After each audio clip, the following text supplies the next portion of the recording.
Hey guys, so today for you all I am opening this Chinese brush painting kit that I got for my birthday a while back. So I'm going to try this for you guys today for the first time. Never have done this before. So I'm not really sure like what all these little tools and things are, but we will learn together.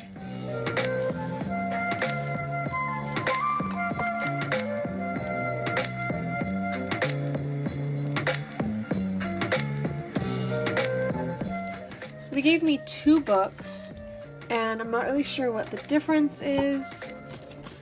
I'm wondering if whoever gave this to me as a present put this one in as just an extra one. So this is the one that matches the cover of the case. So I will use this one because it will hopefully show the exact materials that I got in this kit.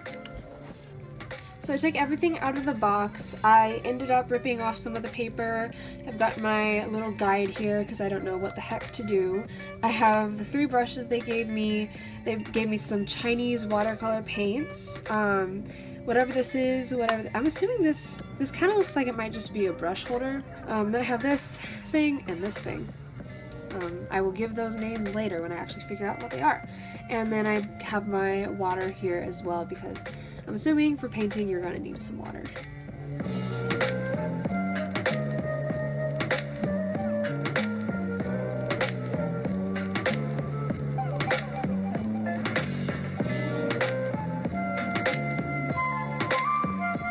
This white brush is called the white cloud brush, and it is used for painting soft objects such as petals, maybe leaves, and also maybe filling in some color. This brush is the orchid bamboo brush, and it is larger than the other two. It is used for heavier objects like tree trunks or bamboo, or maybe even some types of petals and leaves, something that you might want a harder outline on. This smaller brush is called the vine brush, and it is for details such as thin stems or eyes or antennae.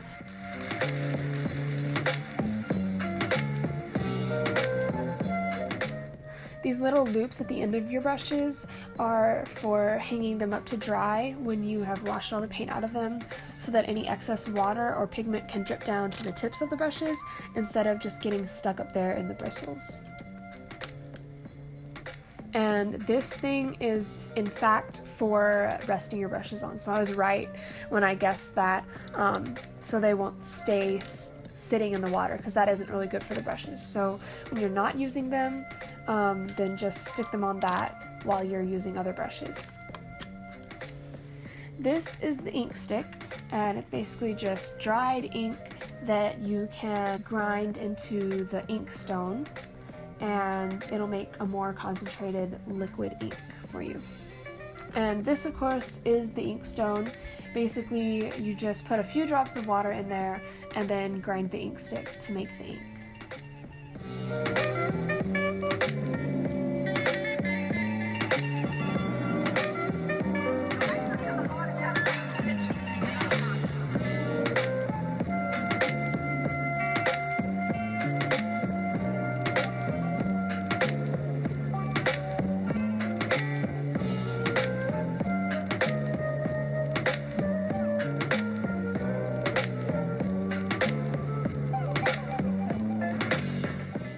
So I played around with this ink for a little bit, and I eventually got bored and decided it was time for some color.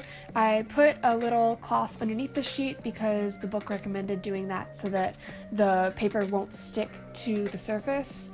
So I put some blue in the palette and decided to try experimenting with that a little bit. I tried to get some of the strokes down that they told us to do in the book. One of the techniques I tried is called brush loading, and it's where you fill your brush up with one color, then put another color on the tip. You can even put a third color on it, and then it's supposed to have a nice little gradient when you put it on the paper, but I kind of failed at that, so yeah, but it was fun to experiment with.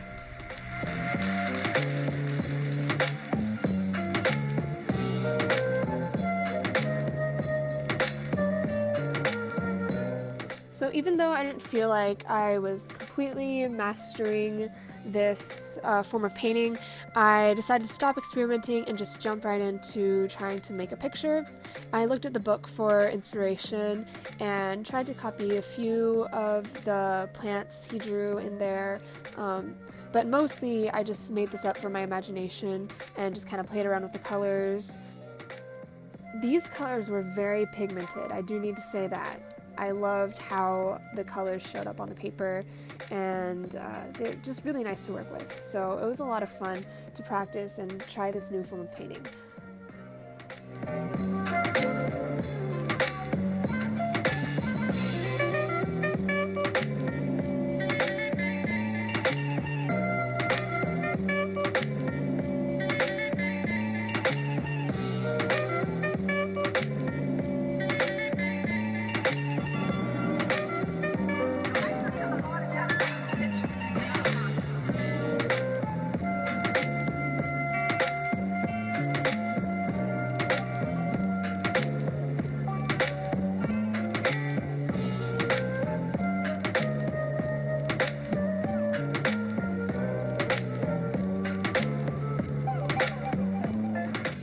So that is it, guys. Thank you so much for watching this video. I hope you enjoyed it, and maybe it inspired you to try Chinese brush painting yourself. If you do, tag me on Instagram. My social media is listed below.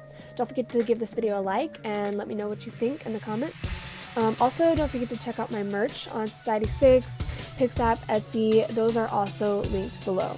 Subscribe if you're new to my channel and want to see more, and I will be back with another video next week.